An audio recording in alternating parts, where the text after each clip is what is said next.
দুটো জিনিস হচ্ছে, একটা হচ্ছে যেসব অসংগঠিত ক্ষেত্রে শ্রমজীবী মানুষ বিভিন্ন বাড়িতে কাজ করেন তাদের কত নিচু চোখে এরা দেখে, এটা হচ্ছে তাই। আর দুই হচ্ছে বাঙালিকে বলছেন ভিন রাজ্যে বাড়ির পরিচারক, এটা বলছে কে? বিজেপির মুখপাত্র।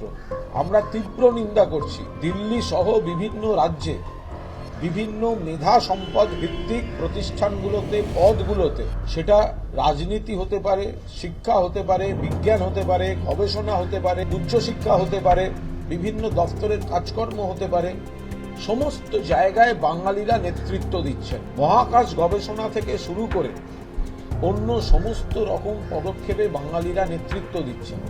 সেই জায়গায় দাঁড়িয়ে বাঙালিকে ভিন রাজ্যের লোকের বাড়ির পরিচারক, বাঙালি মানে শুধু ঘর ঝাড়পোছ করে আর বাসন মাজে, এই কথাটা বলার সাহস বিজেপি পেল কি করে? বিজেপির নেতারা মন প্রাণ থেকে বাংলাকে ঘৃণা করেন, বাঙালিকে ঘৃণা করেন, বাংলার প্রতি তাদের একটা বৈষম্যমূলক প্রতিহিংসা পরায়ণ আক্রোশ কাজ করে।